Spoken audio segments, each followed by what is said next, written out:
ఏం చేస్తున్నావురా? నా ఫేవరెట్ కార్తో ఆడుకుంటున్నా నానమ్మ. అలానా, చాలా బాగుంది.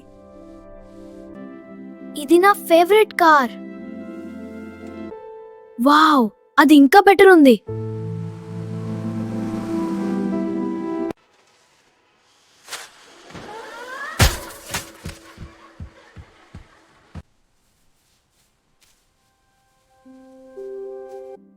నా కార్ అది లేదు, ఇది కూడా లేదు. చేతిలో ఉన్న పిట్ట చెట్టుమీద ఉన్న పిట్ట కంటే మేలు. ఉన్నదాన్ని విలువ చేసుకుంటే ఎప్పుడూ నష్టపోము.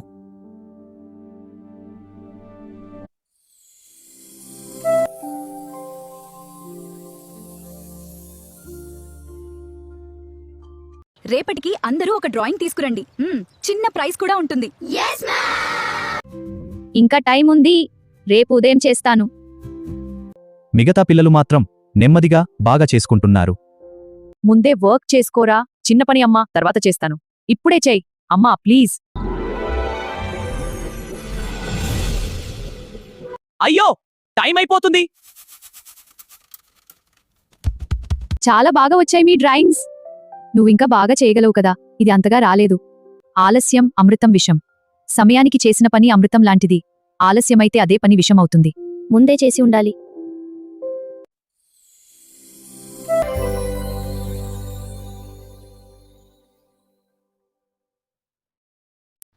ఒక ప్రశ్న అడుగుతా, చెప్పండి చూద్దాం.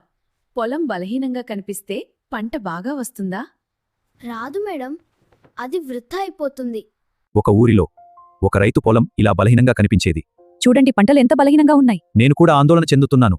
ఏదో చేయాలి. ఇలాంటి పొలంలో పంట వస్తుందా? టైం వేస్ట్ అంతా. కాని ఆ రైతు మాత్రం ఎవరి మాటలు పట్టించుకోలేదు. తన పని నెమ్మదిగా చేసుకుంటూ వెళ్ళాడు. రోజులు గడిచాక అదే పొలం పూర్తిగా మారిపోయింది. అరే, ఇదే ఆ పొలమేనా? నవ్విన నాపచేనే పండుతుంది. మొదట ఎలా కనిపించినా తర్వాత ఎలా మారుతారో మనకు తెలియదు. అందుకే ఎవరినీ తక్కువ అంచనా వేయొద్దు.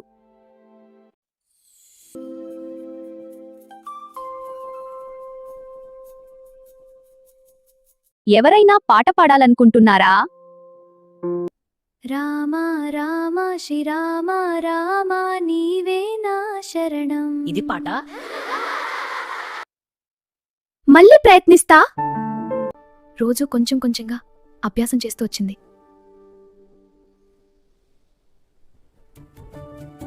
శ్రీరామ నీ నామం మధురా, నా హృదయం నిందే అన్నా. శ్రీరామ నీవే నా శరణం, నీ నామమే నా జీవనం. చాలా బాగా పాడావు. అభ్యాసం కూసువిద్య. అదే మీరంటారు కదా, ప్రాక్టీస్ మేక్స్ మ్యాన్ పర్ఫెక్ట్. మొదట రాకపోయినా మళ్ళీ మళ్ళీ ప్రయత్నిస్తే ఎవరైనా నేర్చుకోవచ్చు.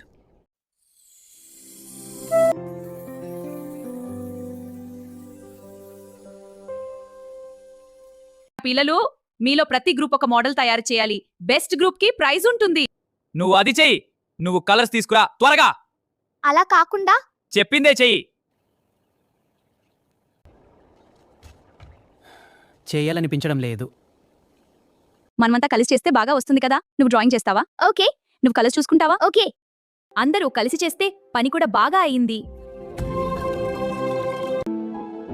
Winner Meena and team. నువ్వు ఏం స్పెషల్గా చేశావు? ఏమీ కాదు, వాళ్ళతో మంచిగా మాట్లాడానంతే. నోరు మంచిదైతే ఊరు మంచిదవుతుంది. మన మాటలు మంచిగా ఉంటే మన చుట్టూ వాళ్ళు కూడా మనతో మంచిగా ఉంటారు.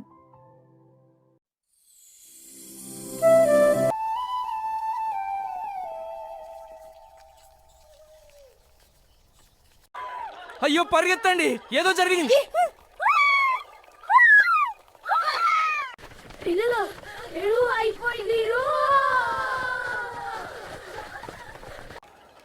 నా పెన్సిల్ విరిగింది.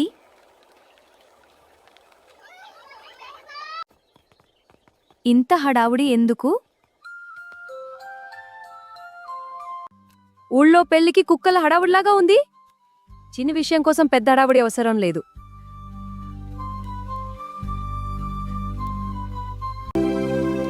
ఇక నుంచి అలా చెయ్యము టీచర్.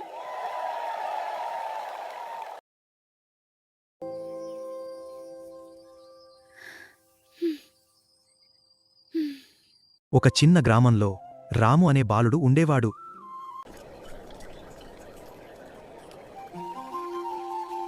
అతను పేదవాడు, కాని అతని హృదయం భక్తితో నిండిపోయి ఉండేది. అందరూ పెద్ద పెద్ద నైవేద్యాలు తీసుకొచ్చారు. నా దగ్గర ఒక అరటిపండు మాత్రమే ఉంది. ఎలా పెట్టాలి?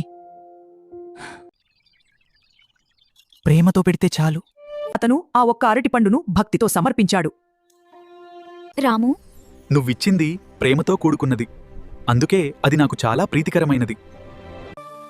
భగవంతుడికి మనసే ముఖ్యం. భక్తి విలువైనది, ఖరీదైన నైవేద్యాలు కాదు.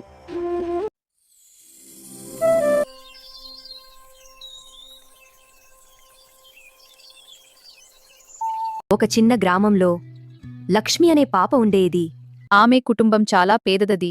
రోజు సంపాదించినంతతోనే జీవనం సగిస్తూ ఉండేవారు. ప్రతిరోజు ఒక గుప్పెడు బియ్యం ఆమె పక్కన పెట్టేది. మనమే ఇంత పేదవాళ్ళం, ఇంకా ఎందుకు బియ్యం పక్కన పెడుతున్నావు? అమ్మా, ఇది అన్నదానం కోసం, మనకంటే అవసరం ఉన్నవారికి ఉపయోగపడుతుంది. ఒకరోజు లక్ష్మి తండ్రి అనారోగ్యానికి గురయ్యాడు. ఇంట్లో డబ్బు లేదు, తినడానికి కూడా సరిపడా అన్నం లేదు. అంతలోనే ఎవరో తలుపు తట్టారు. ఎవరు అమ్మా? మీరు చేసిన అన్నదానం నాకు ఎంతో సహాయం చేసింది. ఇప్పుడు మీకు అవసరం ఉందని వచ్చాను. లక్ష్మి కళ్ళలో ఆనంద బాష్పాలు. మనమిచ్చినది ఎప్పుడో ఒకరోజు మన దగ్గరకు తిరిగి వస్తుంది. ఇచ్చే చేతులు ఎప్పుడూ ఖాళీగా ఉండవు.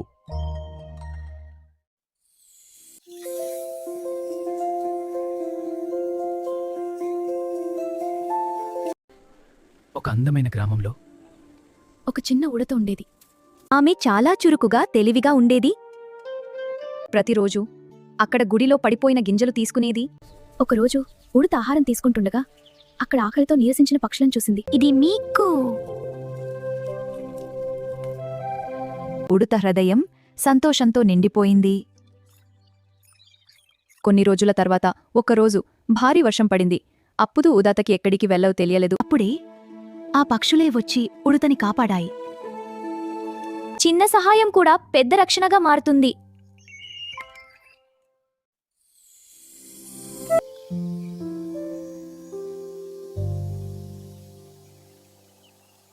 ఒక గ్రామంలో దేవాలయోత్సవం ఎంతో వైభవంగా జరుగుతోంది. అక్కడికి ఒక చిన్న ఏనుగొచ్చింది. అక్కడ నేలపై పండ్ల బుట్ట కనిపించింది. ఇవి అన్నీ నేను తినొచ్చా? మనది కానిది తీసుకోవద్దు, నిజాయితీగా ఉండాలి. ఇది మీదేనా? అవును, ఇది నాదే. ధన్యవాదాలు, నువ్వు చాలా మంచిదానివి. కొన్ని రోజుల తర్వాత ఆ చిన్న ఏనుగు బురదలో చిక్కుకుంది.